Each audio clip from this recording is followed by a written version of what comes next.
На одной из старых дач, за столом большим и шумным, речь держали пацаны о вечной дружбе.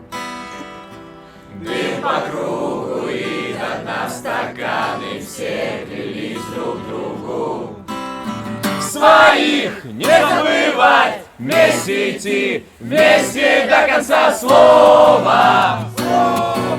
Пацана!